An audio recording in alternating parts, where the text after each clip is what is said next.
부진하고 있고 또 최근에는 트럼프의 행정부의 관세 리스크로 내후 외환이 겹쳐서 대한민국은 풍전등화의 위기라고 봅니다. 이 국내외 기관들은 최근 한국의 경제 성장률 전망치를 일제히 하향 조정하고 있고 심지어 0%를 전망하고 있기도 한데 이에 대한 부총리의 견해를 듣고 싶습니다. 네, 당초 정부의 전망은 1% 중반대였는데 작년 4, 4분기하고 올해 1, 4분기 성장세가 예상보다 나쁠 걸로 예상이 되고 또 실제로 그렇게 나왔기 때문에 그 상당폭 하방 위험이 있습니다. 게다가 지금 모든 분들이 아시다시피 미국발 관세 충격이 있습니다. 그래서 그 소비나 기업들의 심리가 많이 위축되어 있습니다. 그래서 이런 상황에서 제일 정부가 또 민생과 경제 어려움을 덜기 위해서 해야 될 첫 번째 일은 그 미국과 어떤 관세 협상에서 저희가 총력을 다해서 그 부분에서 불확실성을 줄이는 게 첫 번째로 생각을 하고요.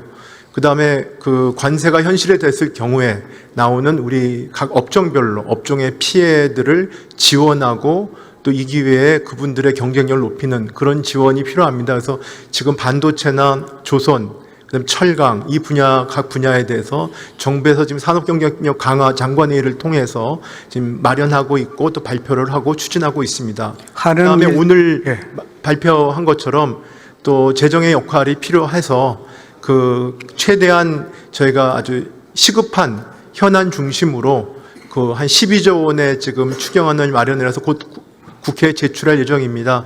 그 신속한 논의를 간곡히 부탁드립니다. 네. 그런 데 대해서 오늘 한번 논의를 해보는 시간 갖도록 하겠습니다. 우리나라는 지난해 경제 성장률의 94%를 수출이 기여한 수출 주도형 성장 국가입니다. 그래서 수출이 흔들리면 나라 경제가 매우 어려워집니다. 특히 총 수출 중 대미 수출이 차지하는 비중이 18.7% 달하는데요. 때문에 미국의 이번 관세 부과가 우리나라 경제 성장에 미치는 영향은 참으로 지대하다고 봅니다. 부총리, 미국이 국가별 상호 관세를 90일 유예해서 일단 한숨을 돌리긴 했는데 10% 기본 관세는 그대로 유지되고 있고 그런데 이 기본 관세조차도 기존의 한미 FTA의 실효 관세율에 따르면 굉장히 높은 거 아니겠습니까? 네, 그렇습니다. 이런 부담이 됐고 또 앞으로 상호 관세 등이 그대로 발효된다면 제2의 IMF가 온다 할 정도의 위기다 이렇게 보고 있는데요. 정부가 이에 대해서 신속하고 적극적으로 대응할 필요가 있다 생각하는데 어떻게 생각하십니까? 네, 그렇습니다. 지금 유예가 된 것은 상호관세의 경우이고요. 말씀하신 대로 품목별 관세는 지금 실행이 되고 있고, 그다음에 중국에 대한 또 고율의 관세가 있고, 또 보복 관세가 이루어지고 있습니다. 그래서 대한민국은 수출의 의존도 높은 나라이기 때문에 이런 과정 속에서의 어떤 어려움이 커지고, 물론 그 안에서 우리 기업들의 기회 요인도 있을 수 있지만, 당장은 미국과의 어떤 협상을 통해 가지고 상호 관세의 부과를 최대한 유예를 하고, 또 우리 기업들이 그 미국뿐만 아니라 글로벌 시장에서 경제 활동을 하는 데 있어서 불확실성을 최대한 줄이는 것이 현재 가장 급선무라고 생각을 하고 있습니다. 그럼 우리나라는 적극적으로 협상에 임할 그런 생각 가지고 계시는 거죠? 지금 일단은 의원님도 아시는 바와 같이 그 트럼프 대통령하고 지금 권한대행이 얼마 전에 통화를 해서요. 미국과 한국과의 관계는 한미동맹을 기반으로 해서 그러니까 대결이 아니고 대치가 아니고 그 다음에 이 협력을 통해 가지고 이 문제를 해결해 나가자라는 큰 원칙에 합의를 했고요. 그 다음에 조선이라든지 LNG라든지 무역 균형 이런 부분들에 대해서 양 정상이 지금 관심을 보였습니다. 그래서 여기에 기반을 해서 지금 장관급 회의가 계속 이어질 걸로 생각이 되기 때문에 저희가 경제안보 전략 TF라고 해서 지금 대행 중심에 그 컨트롤 타워가 있습니다. 그 컨트롤 타워에서 민관이 같이 지혜를 모으고 있고, 그다음에 제가 오늘 아침에 그 경제안보 장관회의를 주재했습니다. 그래서 거기에 따라서 미국과의 또 협상이나 이런 그 내용들에 대해서 논의를 하고 지금 준비를 하고 있습니다. 네, 물론 현 정부가 60일의 이제 임기밖에 안 되는 그런 정부이긴 합니다만 미국에서 지금 조속한 협상을 요구하고 있고 또 차기 정권 출범 후에 협상을 하기에는 시간이 너무 좀 촉박한 그런 감이 있습니다. 다행히 지난 8일 한덕수 대행이 트럼프 대통령과 통화하면서 협상의 가이드라인을 마련했다는 평가를 받고 있기도 한데요. 이에 경제통상 외교 전문가인 한덕수 대행이 정교하고 치밀한 전략으로 협상해서 양국이 윈윈할 수 있는 그런 방안을 만들어내야 된다고 봅니다. 그리고 이를 바탕으로 해서 새 정부가 출범한 직후에 조속한 협상을 완성해야 된다고 보는데 어떻게 보십니까? 네, 지금 아무리 정치적으로 대응 체제지만 일단 국익을 위해서 국익이라는 하나만 보고 저희는 지금 노력하고 있습니다. 지금 의원님 말씀하신 대로 최대한 상대방이 있는 것이기 때문에 제가 국익 차원에서 최대한 협상을 하고 또 그런 나머지 부분들은 또 새 정부가 출범을 하면 마무리하는 게 어떨까 개인적으로 생각을 하고 있습니다. 네. 각국 정상들이 관세 협상을 위해서 미국을 찾아서 트럼프와 만나려고 하고 있는데요. 우리 한 대행도 필요하다면 조기 방문해서 트럼프와 만나는 것이 타당하다고 생각하는데 어떻게 보세요?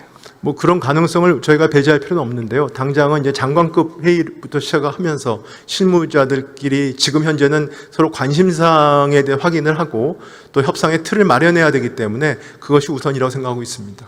네.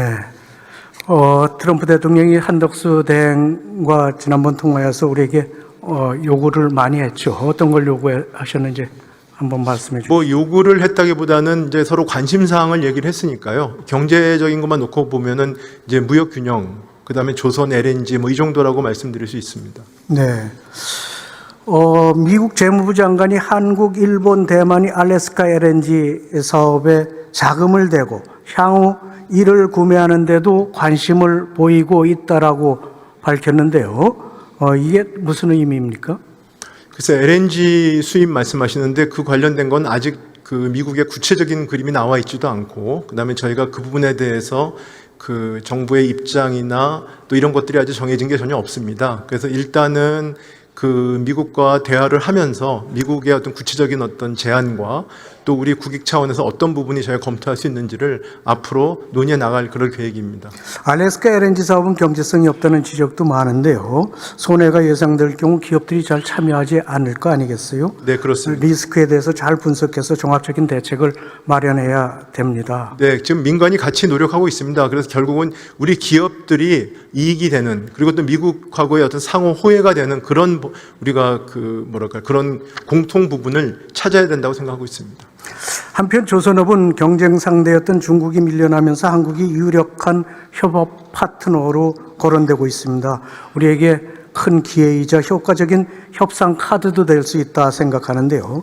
장기적으로 미국이 우리나라를 믿고 협력할 수 있도록 유관부처 또 조선업계 등과 힘을 모아 추진해야 될 것으로 봅니다. 네, 그 부분도 아까 말씀드린 것처럼 민간이 같이 노력을 하고 있고요. 그렇게 해야지만 저희 또 조선업의 경쟁력 강화에도 도움이 되고요. 그렇게 노력을 하겠습니다. 네. 미국이 비관세 장벽을 계속 지적하고 있는데 현 상황을 규제개혁의 적기로 생각하고 비관세 장벽도 재검토하는 한편 기업을 억제는 규제를 대폭 완화할 필요가 있지 않나 생각합니다. 특히 기업의 투자만 막고 실효성이 없는 중대재해처벌법이 조속히 개정돼야 된다고 보는데요.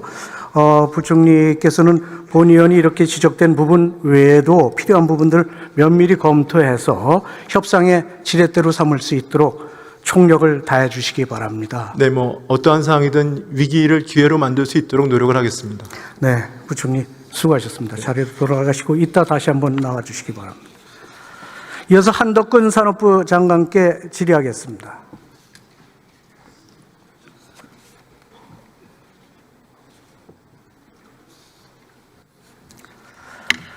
네, 장관은 미국의 관세 부과에 따른 우리나라 경제의 피해 분야 또 그런 피해 규모는 어느 정도로 예상되십니까? 저희가 지금 파악을 하고 있는데요. 지금 아시는 것처럼 이 관세 조치가 계속 지금 바뀌고 있습니다. 그래서 업종별로 저희가 계속 긴밀하게 협의해 나가면서 상황 파악을 하고 있고, 저희 각 분야별로, 업종별로, 산업별로 저희가 지금 필요한 대책들을 마련하고 있습니다.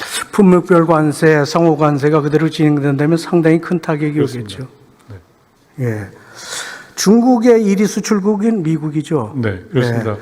관세 폭탄으로 가장 큰 시장이 막힌 중국이 오히려 이제 EU 등 다른 나라로 이렇게 수출 물량을 돌릴 수밖에 없을 텐데요. 중국도 주특기 아닙니까? 덤핑 공세로 나올 것 같은데 우리에게도 상당히 좀 부담이 많이 되지 않을까, 우리 수출에 어려움이 있지 않을까 생각되는데요.